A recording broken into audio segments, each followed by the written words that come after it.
এদিকে গাজীপুরের শ্রীপুরে পিকনিকের বাস বিদ্যুতায়িত হয়ে নিহত ও শিক্ষার্থী সহ আহতদের নেওয়া হয়েছে ময়মনসিংহ মেডিকেল কলেজ হাসপাতালে। দর্শক, এই মুহূর্তে সেখান থেকে যুক্ত হচ্ছেন সহকর্মী ইলিয়াস আহমেদ। ইলিয়াস, আহতদের এখন কি অবস্থা দেখছেন এবং মরদেহ নিতে স্বজনরা কি এসেছেন কিনা, কি পরিস্থিতি সেখানকার জানাবেন আমাদেরকে।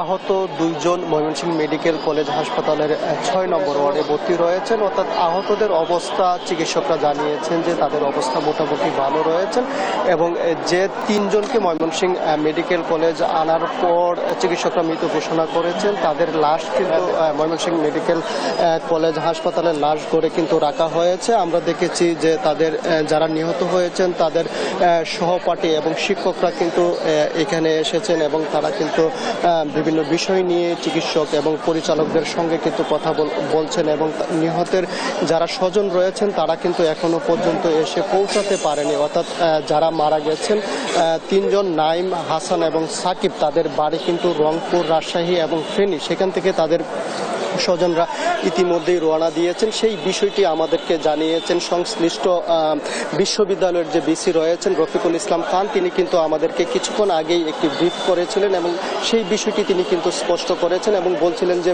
প্রতি বছরের নেই এবছরও কিন্তু তারা গাজীপুরের শ্রীপুরে একটি পিকনিক স্পটে কিন্তু যাচ্ছিলেন। অর্থাৎ ডাবল রেকারের একটি বাস কিন্তু বিদ্যুতায়িত হয়ে এই তিনজন কিন্তু ঘটনাস্থলেই গুরুতর আহত হয় এবং তাদেরকে ময়মনসিংহ মেডিকেল কলেজ হাসপাতালে নিয়ে আসার পর কিন্তু চিকিৎসকরা তাদেরকে মৃত ঘোষণা করেন এবং আমরা দেখেছি যে এই ঘটনাটি অত্যন্ত মর্মাহত এবং তাদের যে সহপাঠী রয়েছেন তারা কিন্তু অত্যন্ত মর্মাহত এবং তারাও কিন্তু মিডিয়ার সামনে কোনো কথা বলছেন না এবং তারা কিন্তু প্রত্যেকেই দেখেছি যে তাদের সহপাঠীকে হারিয়ে কিন্তু তারা অনেকটাই দিশেহারা হয়ে পড়েছেন এবং কিভাবে এই ঘটনাটি ঘটলো সেই বিষয়টি নিয়ে কিন্তু বিশ্ববিদ্যালয়ের যে ভিসি রয়েছেন তিনি কিন্তু বলছেন যে সেই বিষয়টি তারা আইনি পদক্ষেপ নেবেন। অর্থাৎ এরকমভাবে ডাবল ডেকারের একটি বাস বিদ্যুতায়িত হয়ে যে প্রাণহানির ঘটনাটি ঘটেছে সেটি কিন্তু দুঃখজনক দাবি করে তিনি বলছেন সেই বিষয়ে তারা ব্যবস্থা গ্রহণ করবেন, সেই বিষয়টি বলছিলেন। এছাড়াও আমরা এই বিষয়টি নিয়ে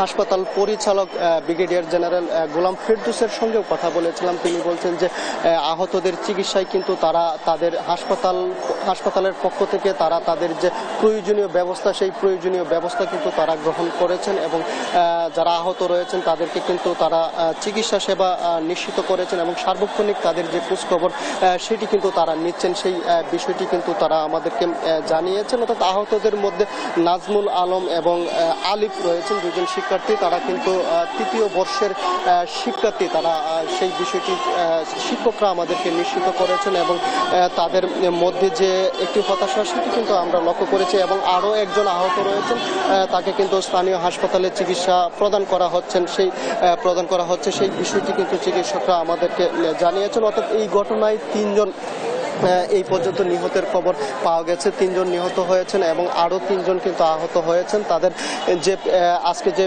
পিকনিক সেই পিকনিকটি কিন্তু এই দুর্ঘটনার পরে স্থগিত করা হয় এবং সেটি নিয়ে কিন্তু আমরা দেখেছি তাৎক্ষণিকভাবে যে বিশ্ববিদ্যালয়ের ভিসি রয়েছেন রফিকুল ইসলাম তিনি কিন্তু ময়মনসিংহ মেডিকেল কলেজ হাসপাতালে ছুটে এসেছেন এবং চিকিৎসক এবং সহপাঠী যারা আছেন সকলেই কিন্তু চিকিৎসকদের সঙ্গে কথা বলছেন এবং অন্তত আহত দুইজন যেন ভালো চিকিৎসা সেবা পায় সেই বিষয়টি কিন্তু নিশ্চিতকরণ করেছেন আমাদেরকে হাসপাতালের পরিচালক এবং চিকিৎসকরা কিন্তু সেই বিষয়টি জানিয়েছেন। এই ছিল আমার কাছে ময়মনসিংহ থেকে পিকনিক স্পটের বাস দুর্ঘটনা নিয়ে সর্বশেষ তথ্য। ময়মনসিংহ মেডিকেল থেকে যুক্ত ছিলেন আমাদের সহকর্মী ইলিয়াস আহমেদ।